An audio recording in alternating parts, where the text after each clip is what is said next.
Today on Zero to Awesome, I'm gonna level with y'all. I have no idea what's going on.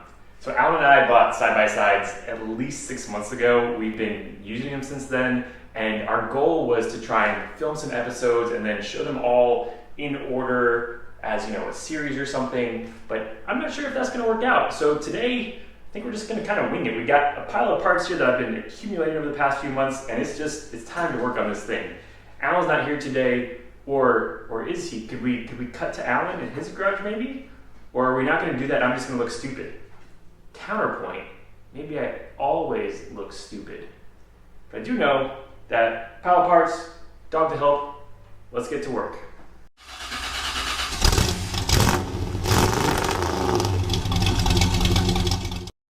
We're gonna start today with an investigation into the history of the side-by-side and see where this thing came from.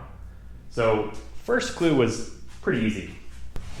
It was on the keychain right here. So, Hug and Haul, construction and industrial equipment. Look them up, they rent stuff out. So this side-by-side was rented out to someone doing work somewhere. And we found a number of items inside of it as we cleaned it out. We have one glove of, a medium to large size.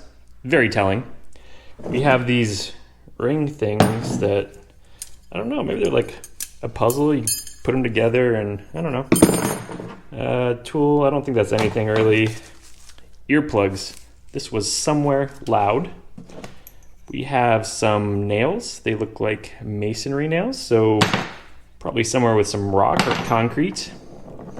We have one stick. Now, if you taste the stick, you can tell where it came from. And Alan's not here, so I'm not gonna do that. That's his department. He tastes things. We have a couple toolkits here. And I'm not sure these are really specific to whatever work this is doing. I think these might actually just be Polaris toolkits, but I could be wrong. But another really telling thing, we found a safe work permit from Baton Rouge, Louisiana. So someone had this side-by-side out from a rental equipment company in Baton Rouge, and they were doing some work with scaffolding. Somewhere dirty, where things get muddy and sticky. I actually found this in the undercarriage, up under there somewhere. So, rental side-by-side, they get rid of them every so often. This one had 800 something hours on it. I don't know if that's standard or there was something wrong with this one and they wanted to get rid of it, but we're gonna get it up on the lift, take a little look underneath, see if anything's really broken or not, and go from there. Do we leave the dog in the side-by-side when we lift it? Or is that animal cruelty? Do you want to go up? Do you want to go high? Go up very high? Yes. Here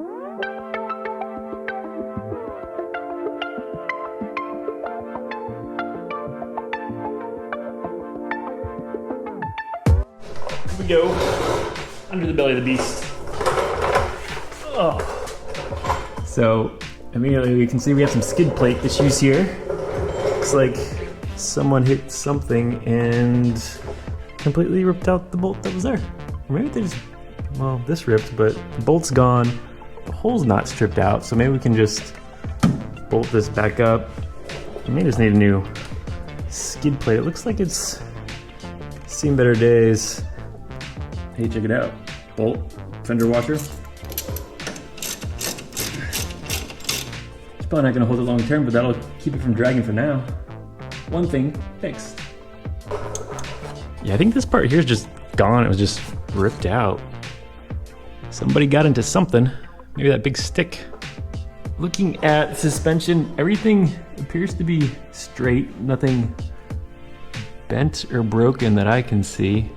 I did find some brake pads sitting in the bottom of the footwell whenever we got this. And so I'm hoping or thinking the brakes were changed somewhat recently.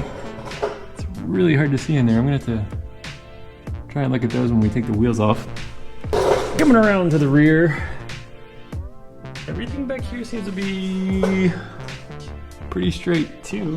Not seeing anything broken. Nothing's leaking also. We don't have any transfer cases or differentials or anything like that leaking. I thought I saw one torn CV boot on here at some point, but now I cannot seem to find it. I thought it was on the back. but I'll keep an eye out for that. Yeah, otherwise just a lot of dirt. You could use a little paint with TLC. But you know, it's the underside of a side-by-side, so I'm not gonna be too worried about it. Wheels a little bent there, but we got new wheels anyways. And we have a whole bunch of really rusty Zerk fittings, and they have like stuff growing on them or something. I don't know if we're gonna be able to get to those, so we may just have to replace all of these. But I mean, everything looks to be pretty much here. Like even these little, I don't know what these are called, plate deflector things. Keep things away from CV boots. Oh, there we go. There's a torn one right there. Yeah. It was on the front, not the rear. So that guy's torn. Probably have to replace him. And then if we jump to the upper portion, oh God. So we did have a pretty badly ripped seat. I already went ahead and got some seat covers. I was considering just replacing the seat, but those are really expensive, and this was only like 40 bucks. I think it looks just fine. Plus it's waterproof. So we got a seat cover up here. Our seat belts and things all seem to work. Nothing's really, oh, we got some more souvenirs. There's some safety tape in there. Nothing's really broken on the inside. Our little shifter boot here is ripped, but I got a new one of those. Everything works. The gauge cluster works. It drives fine. It runs fine. We did have a safety light up here that I undid, so we're gonna have to close that hole off at some point. And I think the only damage I can find really on the whole thing, apart from, you know, general scratches, is we have this little guy right here, but we'll fix him up. So let's get into the different parts we have and what we have planned for this thing. They're all the parts are down there and I'm up here. Here we go. Okay, so first off, wheels and tires. Our tires were pretty bad off, so it's gonna get new tires anyways. We went ahead and got wheels too. So these are, I can't remember, well, I guess they're MSA wheels. Don't really know what style, but they look like that. They are 15-inch beadlock wheels. They are actual beadlocks, so we're all locked down so we can lower our PSIs and go off-roading. We got Moto MTC EFX wheels. They're not wheels, tires. What's wrong with me today? So they're 28-inch tires, so they're gonna be significantly larger than those. So in order to fit those, we have two options really, and with side-by-sides. So you can either lift it, do a lift kit, or you can do control arms, which kind of move the tires out and lift it a little bit. And those are probably the better option to go with for safety, off-roading, that sort of stuff. But I like the way the lift kits look better, so we went with a cheap lift kit. That's another reason to go for it. This is a 3-inch lift kit from Super ATV. We've got our lug nuts for our wheels and tires there. Taillights. So one of our taillights, only half of it works. I was gonna go ahead and get some new taillights, so I got smoked taillights. Those should look pretty good with a little bit more that we have planned for this. Here we've got an air filter, nothing special there. This guy, so I mentioned that light up top that is now gone. I figured, why don't we just replace our light that doesn't work with a light that does work. So this is an amber and white LED strobe bar. So we'll put that in. We have got bubble wrap. We've got bubble wrap. So shift boot that I mentioned, new one of those. We've got end caps to go on the ends of the bumpers up there. These basically just keep water out from getting into your bumper and rusting things. Safety delete thingamajig. So typically on these, if the seatbelt isn't plugged in, it won't go above 15 miles an hour, but either someone already did it to this one or the diesels don't come with that safety feature, so don't need that. Oh, a little USB thing. Nice. We've got oil to do an oil change, oil filter, Raptor liner. So this is the tintable Raptor liner. So we're gonna be doing at least a 2-tone paint job on this guy in Raptor liner. If y'all have any suggestions for what it should look like, let me know, but that will be probably the next thing we do to this after today. We have got a marine amplifier. So this is a Bluetooth amplifier, so you just connect your phone to this. No need for a head unit. You do have a little control here if you want it, and that will go just power these really old speakers from a tractor. So these are actually, I think, some pretty good speakers. They have these huge magnets on these kind of small speakers, so they should drive pretty well, not torn or anything. So we're gonna be doing a custom sound system roof thing in here. So we'll probably make some sort of like fiberglass enclosure for the speakers, put them up in the ceiling. We'll mount the amp somewhere in the dash area, I guess, and we'll do a sound system. So that's coming up too. But today, I think we're gonna focus on oil change, air filter, wheels, tires, lift, and see if we can get that all done. So let's get to work on the maintenance stuff, because like I mentioned, I've been using this thing for at least 6 months now. Probably should have done the oil change immediately because I don't know the history of this thing, but I didn't. It's still running fine though, so we're gonna go ahead and do that now, and hopefully the oil looks okay. But our challenge with that is I have no idea where to drain the oil from. We're gonna have to go on a hunt.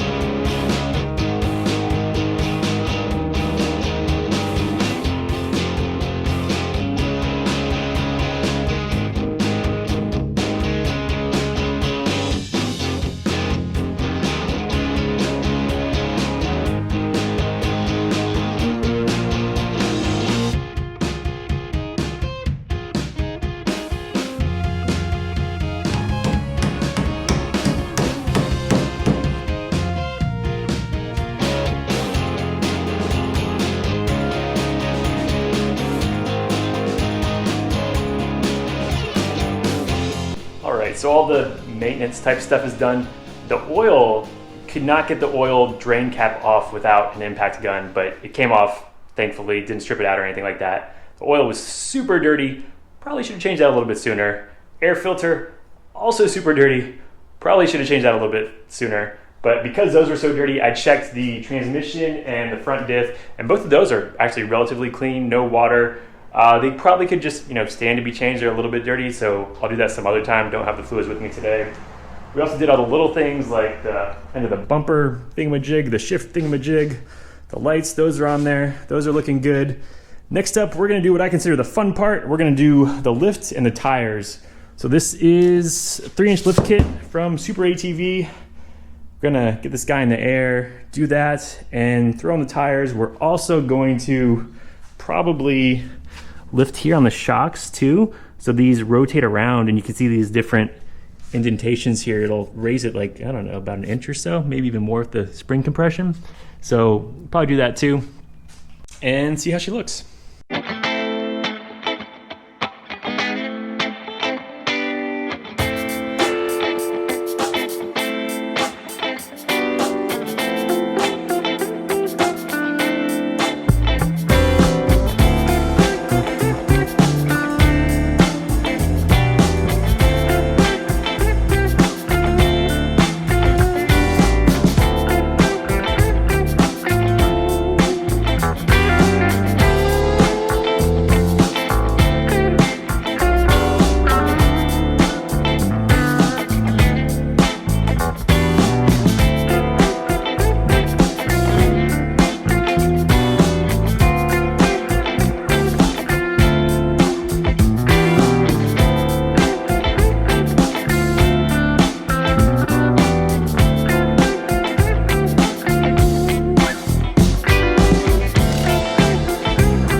There you have it. Lift is on, wheels and tires are on, and I think it makes a big difference in the way it looks. So I did part of the lift kit is to go ahead and crank these up all the way, so that gets you your 3 inches, and now we have I don't know exactly how much it is, but an absurd amount of ground clearance. Let's see. That is right around 16.5 inches, so that should get us over most things out there.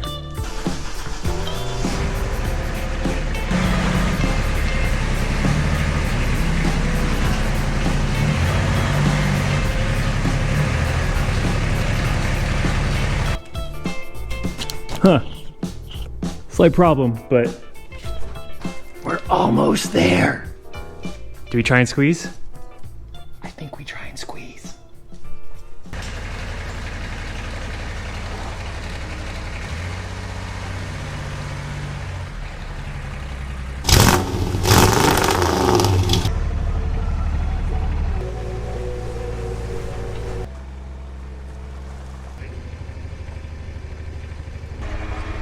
Not straight.